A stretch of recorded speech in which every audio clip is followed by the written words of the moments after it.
Greetings and welcome to this week's episode of UC Weekly News. I'm your host, David Danto, and my guest this week is John Wang with the company IAdea. John, thank you very much for joining us this week. Tell us who you are and what you do in the industry and what IAdea has done. It's a great pleasure to be here, David. Thanks for inviting us. So IDEA is a company I started year 2000, so it's been a little bit over 20 years, and we've always been focused, very much focused on platform software for embedded devices. So for the first vertical market that we went into was digital signage.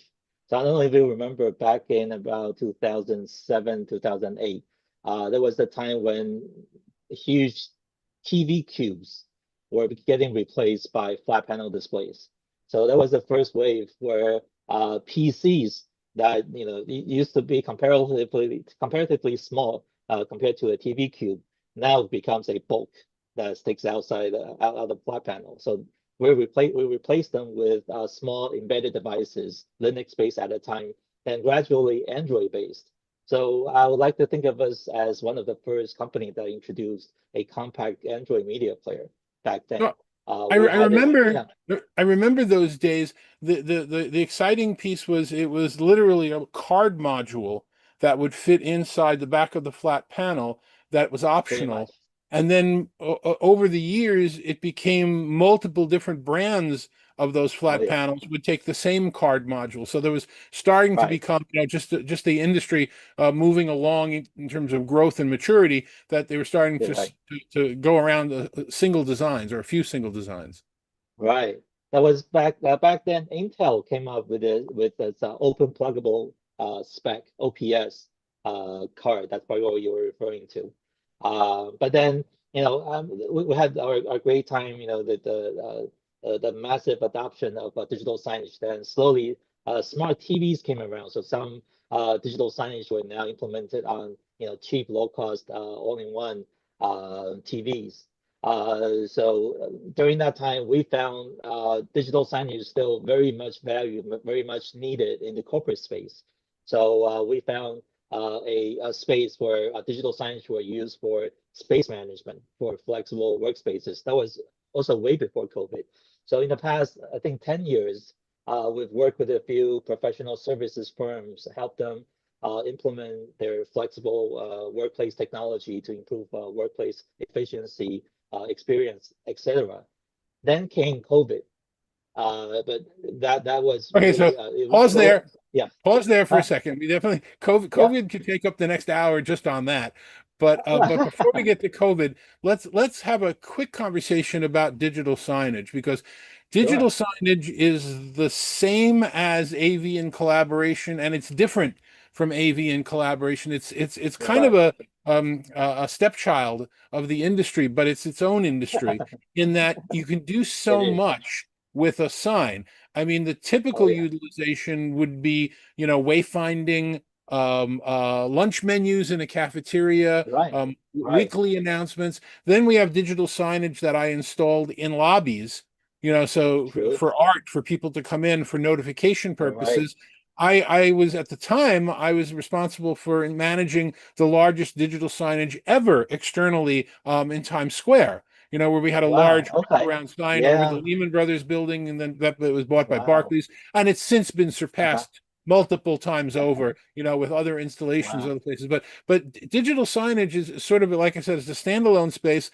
It's a UC space because a lot of the UC companies have adopted signage as one of the things you can do with the displays when they're not in True. use for collaboration. Correct. And it's certainly Correct. something that's grown in the AV space for live events and for all the other things that I've talked about. So Oh it's yeah. it's grown as an industry every year.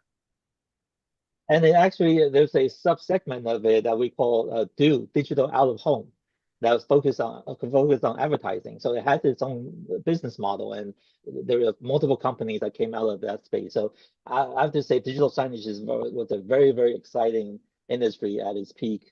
But it continues to impact our lives. David, you mentioned digital menu boards. They continue to be, one of the highlights when you go to a well, modern, well decorated fast food store, and all these self-help checkout kiosks that you see in those restaurants right now. Those are the tools that we live by day to day.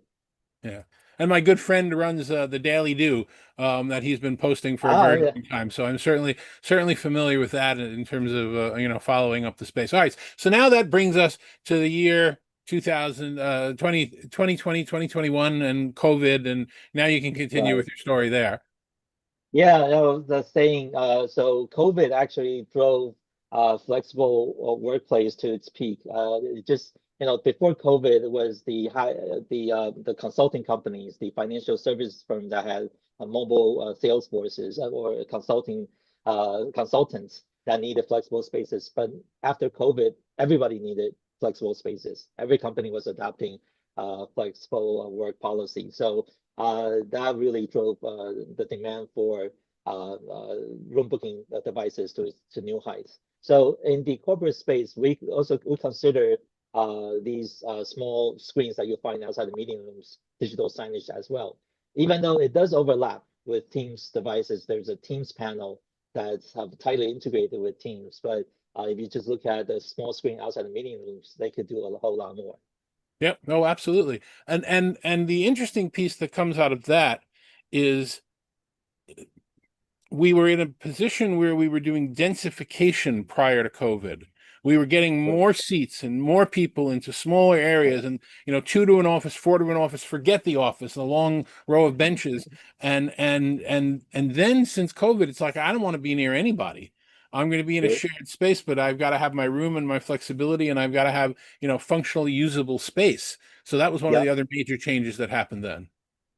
And when you go into office, you want to have a nice meeting. You want to have better meeting experience than you have at home. Otherwise, there's no point Now, being in the office.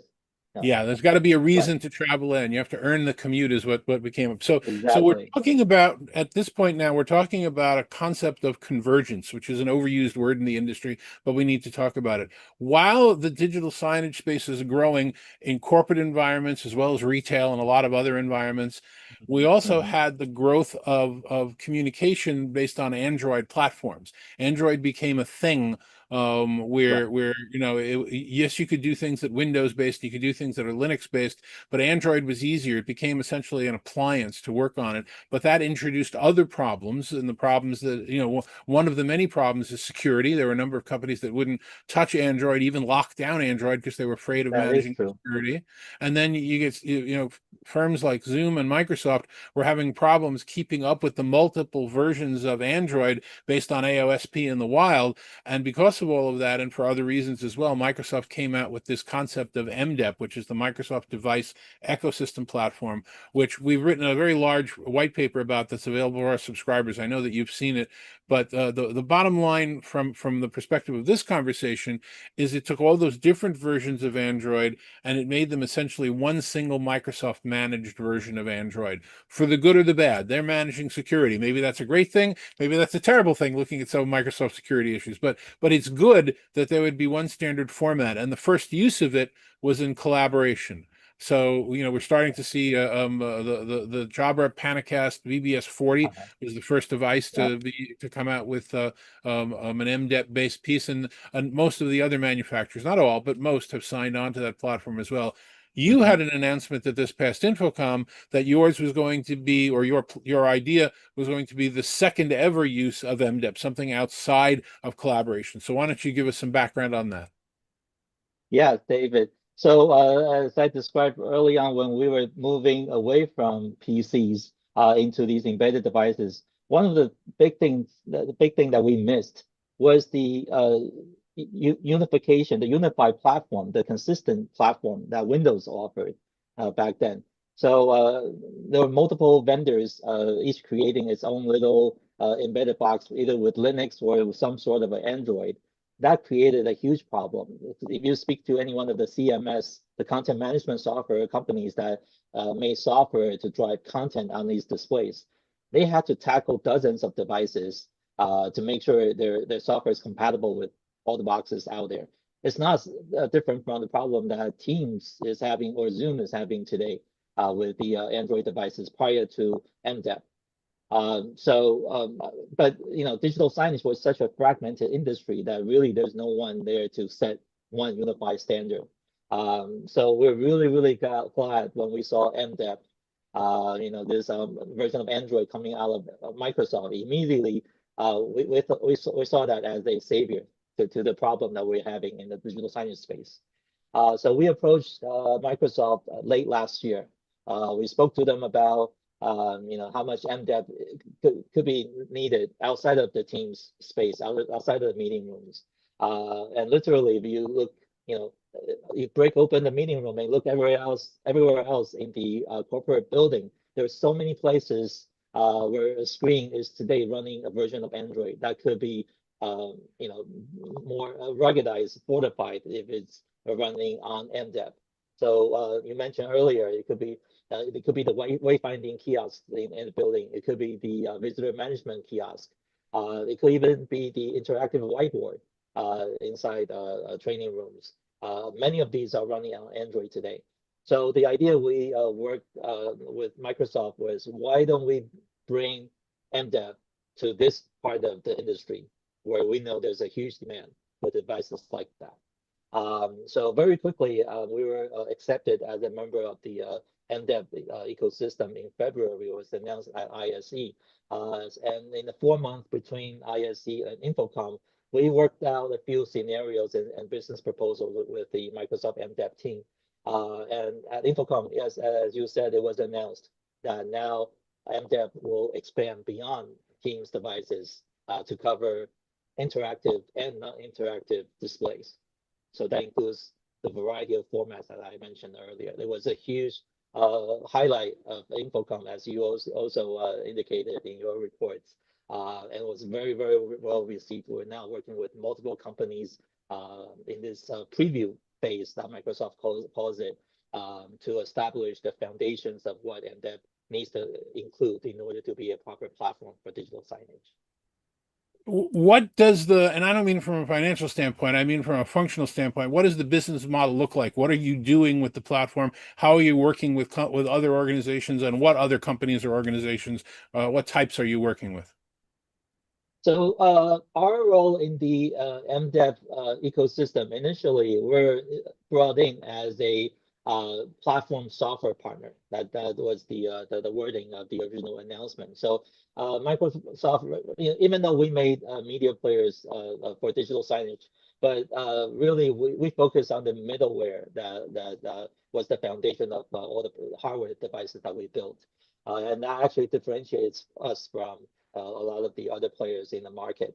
So I think Microsoft saw the value of that implementation, and already, I mean, for the past 20 years, it did run on various versions of Android. So now we're moving that middleware onto MDEP, and we're making modules that include the minimum necessary hardware, namely the system on chip and a few memory chips, as well as the MDEP operating system and the middleware to become a system on chip module that manufacturers can take and embed into their displays and turn the display into a MDEP enabled, MDEP powered digital signage device almost instantly in a very short development cycle. So your company is making the SoC, and you're making the middleware for the SoC, and I The SOM, assume, the system on module, right? The module, okay, right? Not the chip, so the right? entire plug-in module, the entire device that would Right, plug in. Okay. right. Yeah. Anybody doing it yet with you? Oh yeah. Well, there's I have to say, almost every other day we have people knocking on the door trying to align with us on figure out what's ahead and how they can align their roadmap, for the coming year. I have to say, at this point we're working very closely with Microsoft on defining, as I mentioned, the minimal feature that will be required as the foundation of digital signage with regard to MDEP. We're in the next few months. Microsoft calls it the preview period. Our objective is to interact with the various OEMs that are interested, especially the end users, the large enterprises that will be the users of these devices, to speak to them, understand the problems they try to tackle by having a more consistent operating system platform.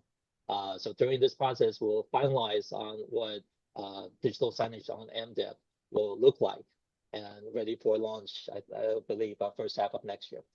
Okay, well, when you get a device, a demo module, one of the small ones, the 2x2 or the 1x1, let me know and I'll put it up in the garbage behind me so that we can We demonstrate it definitely running will. during a couple of shows. I think that'd kind of be really cool. I keep the pop culture background changing all the time, Oh so yeah, hopefully we can show that, because I think it's going to be interesting. And you and I have talked, offline and off the record. You and I have talked. Well, it's not off the record; it's on the thing about some organizations that might be able to demonstrate using this technology as well. A couple of weeks ago, I was at a large conference by one yeah, large nonprofit organization, and most of the things that used to be roll-up panels, floor standing free things, are now all digital signage. Some of them are electric, some right, of them are battery operated, but it's so much easier to produce content that way than having to continue to definitely, print the roll-up pieces, that I think we're going to start to see it definitely. take off more and more. And the fact that it can be a standardized module will help. What needs to happen and hasn't happened in the industry yet, and again,